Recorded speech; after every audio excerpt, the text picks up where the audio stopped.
découvrant la pierre et d'avoir voulu l'emporter avec lui. Alors, d'après vous, le véritable assassin a planqué le rubis chez Singh pour le faire incriminer.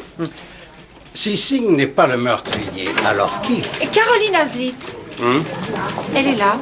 Vous vouliez que je vous prévienne de son arrivée, lieutenant? Faites-la entrer. Bien. Entrez. Oncle Sec. Caroline? Que se passe-t-il? Pourquoi m'a-t-on convoqué?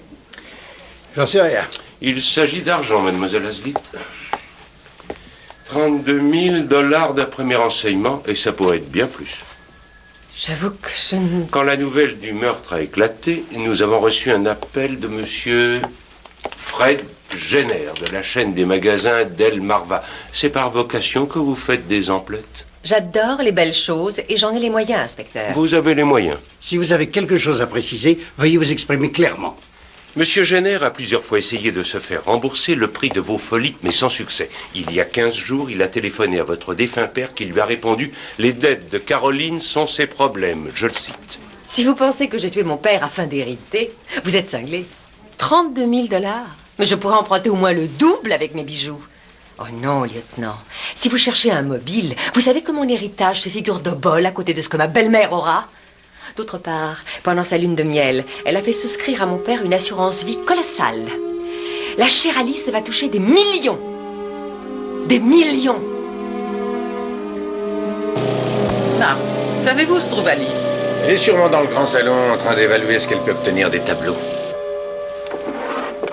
Ah, vous êtes là. Le lieutenant m'a demandé de vous dire qu'il va revenir ici à 3 heures. Ah, je croyais qu'il avait arrêté Monsieur Singh. Apparemment, les choses ne sont pas aussi simples qu'elles paraissent. Moi, je n'ai jamais cru une minute que Monsieur Singh l'ait tué. Il semble si courtois. On a retrouvé le rubis dans son gant, ce qui prouve sa culpabilité, enfin d'après mon père. Est-ce que je devrais servir le thé? Oh, je ne pense pas que ce soit nécessaire. Je vais aller me rafraîchir un peu, excusez-moi.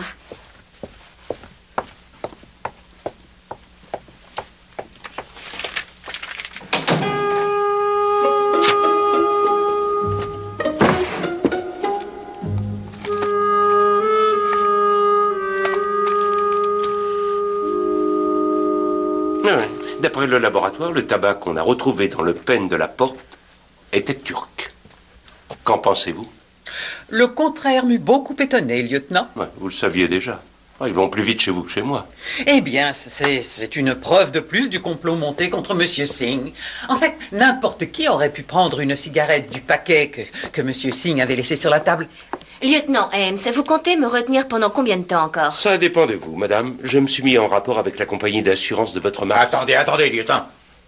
Vous insinuez que ma fille est responsable de la mort de son mari? Non, mais vous ne vous trouvez pas dans cette pièce par hasard, Bert. Madame Fletcher, ce n'est pas vrai. Évidemment, c'est faux.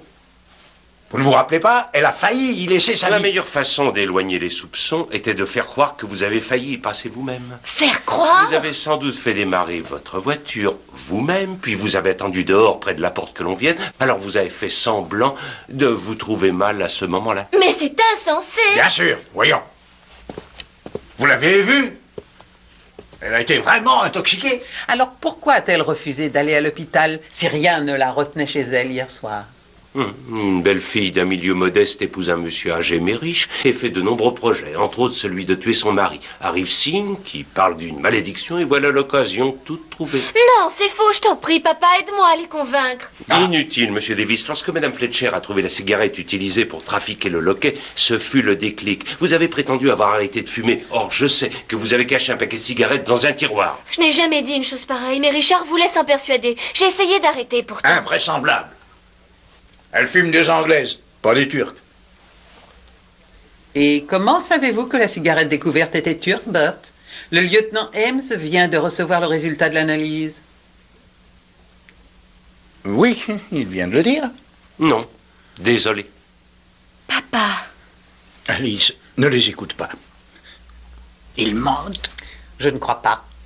Voyez-vous, après l'accident d'Ali, je n'ai pas pu m'empêcher de penser qu'il était fort étrange que vous et Marc soyez arrivés juste à temps pour la sauver. Mais je vous répète que j'allais chercher ma pipe. Vous le prétendez, mais pourtant c'est faux. Hier soir, alors que j'étais en compagnie de Monsieur Singh, je vous ai vu bavarder avec Seth, la pipe à la main. Puis vous l'avez glissée dans votre poche afin de serrer des mains. Vous insinuez que j'ai délibérément tenté de tuer ma propre fille? Non, Bert, vous n'en avez jamais eu l'intention, mais vous vouliez faire croire à la malédiction pour que, lorsque Richard serait trouvé mort et le rubis envolé, nous soupçonnions plutôt Monsieur Singh. Mais vous avez trouvé le rubis chez Monsieur Singh vous-même. Placé là par votre père. Qui d'autre aurait pu vous dire que la pierre se trouvait dans le gant? Seulement 5 personnes le savaient. Le lieutenant, Seth, moi, Monsieur Singh et celui qui l'y avait mise. Alors c'était toi. Papa, tu as laissé le moteur tourner. Tu m'as enfermé dans le garage afin que je respire les gaz. Tu as presque réussi à me tuer. Non, non, non, c'est faux. Il faut que tu me crois. J'avais tout prévu. J'avais emporté le second jeu de clé dans ma poche. Si Marc n'avait pas eu le sien, j'aurais ouvert la porte du garage. Je te le jure, ma chérie.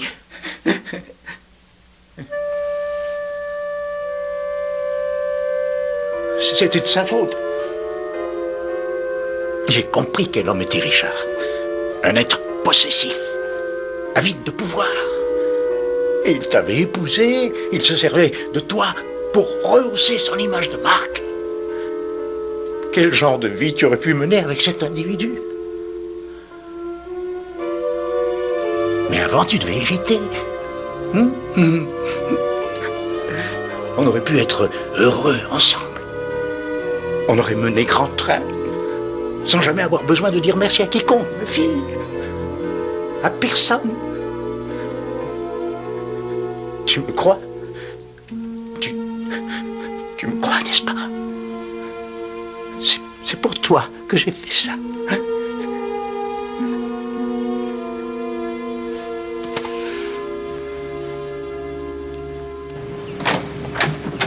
Il est grand temps de partir. Une mission très spéciale. Ne me dites rien, je voulais simplement vous dire que ça a été un privilège de travailler avec un membre du contre-espionnage. Écoutez, lieutenant, pour la énième fois, je ne suis pas un agent du gouvernement. Je suis simplement Jessica Fletcher, je viens de Cabot Cove dans le Maine. Voici ma carte de sécurité sociale, ma carte de bibliothèque, ma carte d'électeur. Maintenant, vous me croyez? Hé, Jessie!